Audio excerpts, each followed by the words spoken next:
இது யோகாவில் வந்து முக்கியமாக வந்து பிராணாயாமம் அப்படின்னா மூச்சு பயிற்சி.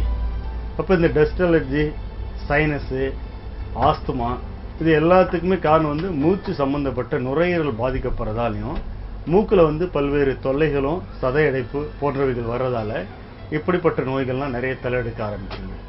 அதனால் நம்ம பார்த்தீங்கன்னா இந்த சைனஸ் வந்தாலும் சரி, டஸ்ட் அலர்ஜி இருந்தாலும் சரி, ஆஸ்துமா இருந்தாலும் இந்த மூச்சு பயிற்சிகளை தினசரி ஒரு 20 நிமிஷம் பயிற்சி பண்ணிகிட்டே வந்தால் நிச்சயமாக உங்களுக்கு வந்து மூச்சு சார்ந்த நோய்கள் வராமல் காப்பாற்று. இதை வந்து டாக் டைப் பிரீத்திங், அதாவது நாய் எப்படி வந்து நின்றுட்டு இருக்கோ அதே போன்று நம்முடைய உடல்நிலையை முட்டி போட்டு கைகளை வச்சு பண்ணால் இன்னும் கொஞ்சம் எஃபெக்டாக இருக்கும். ஏன்னா இப்படி உட்காரும் போது நமக்கு அழுத்தம் ரொம்ப ஜாஸ்தியாக இருக்கும். ஆனால் அந்த நாய் போன்ற ஒரு நிலையில் நம்முடைய கைகளின் கால்களை வைத்துக்கொண்டு மூச்சு பயிற்சி இதே பஸ்திரிக்காவை செய்யும்பொழுது முதுகெலும்பு, தொண்டைக்குழி, மூக்குகள்லாம் ஒரு சமமாக ஒரே நேர்கோட்டில் இருக்கிறதால அந்த பம்பிங் சொல்லக்கூடிய வேகமான மூச்சு காற்றால் உள்ளே இருக்கிற சளியெல்லாம் நல்லா ஃப்ரீயாக வரும். இப்போ உங்களுக்கு ஒரு வாட்டி செய்து காட்டுறோம் பாருங்க. இந்த 2 கால்கள் மூட்டுக்கும் கொஞ்சம் இடைவெளி, 3/4 அடியிலேருந்து 1 அடி, அதே அளவுக்கு பின்னாடி பாதத்துலேயும் கால் இருக்கலாம். காலை இப்படி வைக்கலாம், முடியல கஷ்டமாக இருக்குன்னா இப்படி வைக்கலாம். கொஞ்சம் நல்லா ஃப்ரீயாக பண்ணணும், கரெக்டாக பண்ணலாம். அது மாதிரி இந்த கைக்கும் இந்த முட்டிக்கும் போதுமான இடைவெளி. அதாவது சில பேர் என்ன பண்ண இப்படி வச்சு பண்ணக்கூடாது, அதே மாதிரி ரொம்ப நெருக்கமாக வச்சாலும் கூன் போகிற மாதிரி. சரியாக இருந்தால் இந்த ஷோல்டர்லேருந்து கரெக்டாக வச்சுக்கணும். இப்போ வைக்கும்போது நமக்கு வந்து எப்படி இருக்குன்னா ஒரு ஃப்ரீயாக நல்ல இதமாக இருக்கிற மாதிரி இருக்கும். ஒரு மாதிரி இறுக்கமாக சரியில்லாத மாதிரி இருந்ததுன்னா எந்த இடத்துல நமக்கு தவறு இருக்கோ அதை வந்து சரி பண்ணிவிட்டு அதுக்கப்புறம் பயிற்சியை ஸ்டார்ட் பண்ணணும். இது தயார் நிலை. பார்த்தீங்கன்னா ஒரு டாக் பொசிஷன் சொல்லுவோம் ஆங்கிலத்தில், தமிழில் வந்து நாய் வந்து எப்படி நிற்குதோ அதே போல் நிலையில் உடலை நிறுத்திடுறோம். தலை வந்து சமமாக இருக்கணும், ஷோல்டருக்கு இந்த பகுதி சமமாக இருக்கணும். ரொம்ப இப்படி தூக்கிட்டு இருக்கிறது அல்லதுன்னா தலையை தொங்க போட்டுறது ரெண்டுமே வந்து தவறு. சரியாக இருக்கணும். இப்போ கைகள் வந்து உள்நோக்கி விரல்கள்லாம் வைக்கிறோம், கை விரலை சேர்த்துட்டு கரெக்டாக வைக்கிறோம் பாருங்க. இப்போ பஸ்திரிகா பிராணாயாமம் இந்த டஸ்ட் அலர்ஜி, சைனஸு, ஆஸ்துமா இவை எல்லாத்துக்கும் உறுதுணையாக இருக்கக்கூடிய இதை பயிற்சியை பண்ணால் நிச்சயமாக குணமாயிடும். பாருங்க.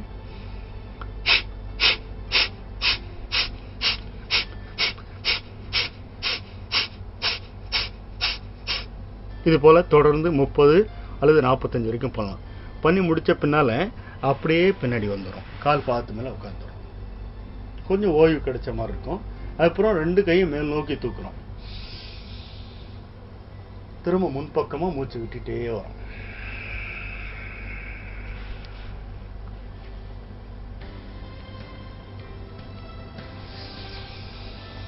மூச்சு எடுக்கிறோம், மூச்சு விட்டுறோம். இப்போ இது போன்ற பஸ்திரிக்கால நம்ம என்ன பண்ணுறோம், நல்லா பம்ப் பண்ணும்போது உள்ளே இருக்கிற அழுக்கெல்லாம் சளி திரவங்கள்லாம் மூக்கு பாதை வழியாக வெளியே வந்துடுது. அதன் பின்னால் ஆகுது லங்ஸ் வந்து நல்ல ஃப்ரீயாகி கொஞ்சம் நல்ல ஆக்சிஜனை கிரகிக்கக்கூடிய தன்மை கிடைக்குது. அப்போ என்ன ஒன்று நம்ம அப்படியே குனிஞ்சு முன்பக்கமாக சாயும் பொழுது நல்ல ரத்த ஓட்டம் நுரையீரலுக்கும் இதயத்துக்கும் கிடைக்குது. அப்போ அந்த பகுதியில் இருக்கக்கூடிய இந்த கிருமிகள் எல்லாம் வெளியேற்றப்பட்டு புது ரத்தம் பாயும்போது அந்த நுரையீரல் பகுதிக்கு சரியான ஒரு பலத்தை தருது. அதனால தான் குனிஞ்சு முன்பக்கமாக சாய்ந்து உடம்பு இப்படி இருக்கும்போது ரத்த ஓட்டம் நன்றாக பாய்கிறது. மறுபடியும் ஒரு வாட்டி செய்கிற பாருங்க. தயார் நிலைக்கு வரோம். Dog type breathing. தலை நேராக வச்சுக்கிறோம்.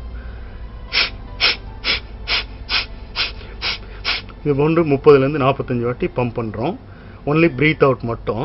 திரும்ப அப்படியே பின்னாடி வரோம். மூச்சு இழுத்துக்கிட்டே 2 கை பின்னால் கொண்டு போகிறோம். திரும்ப மூச்சை விட்டுக்கிட்டே முன்பக்கமாக வரும்.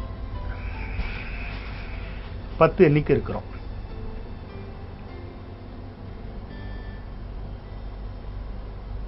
திரும்ப மூச்சு இழுத்துட்டே மேலே வரோம், கீழே வந்துடும். உட்கார்ந்து செய்கிறத விட இந்த நிலையில் பண்ணால் சீக்கிரமாக இன்னும் கொஞ்சம் பயன் அதிகமாக கிடைக்கும். ஸோ மூட்டு வலி இருக்குது சார், எனக்கு ரொம்ப வெயிட் ஜாஸ்தி இருக்குது சார், முட்டி போடவே முடியாது, அப்போ உட்காந்து செய்யுங்க. இல்லை நான் கொஞ்சம் பிரிஸ்காக இருக்கேன் சார், இதெல்லாம் எனக்கு ஈஸியாக இருக்குது, அப்போ இந்த நிலையை ஃபாலோ பண்ணுங்கள். அதனால தான் 2 டெக்னிக்கும் உங்களுக்கு சொல்லி கொடுத்துருக்கு. முதல்ல விட இது 2வது வந்து ரொம்ப எஃபெக்ட் ரொம்ப ஜாஸ்தியாக இருக்கும். அதனால் வந்து ஆரம்ப நிலையில் உங்கள் உடம்புக்கும் உங்களுடைய வாழ்க்கை சூழலுக்கும் உங்களுடைய பழக்க வழக்கங்கள், உங்களுடைய உணவு முறை, உங்களுடைய வயது இதை மனசில் வச்சு உங்களுக்கு இந்த மெத்தடில் எது சூட் ஆகுதோ அதை செலக்ட் பண்ணி நிச்சயம் செய்யுங்க. நோய் நிச்சயம் குணமாகும். இதில் வரும். அதனால் வந்து மூச்சு காற்று, உயிர் காற்று, மூச்சு காற்றை யோகாவில் ஒரு பகுதியாக இருக்கக்கூடிய பிராணாயாமத்தின் மூலயமா அதிகப்படுத்தலாம்.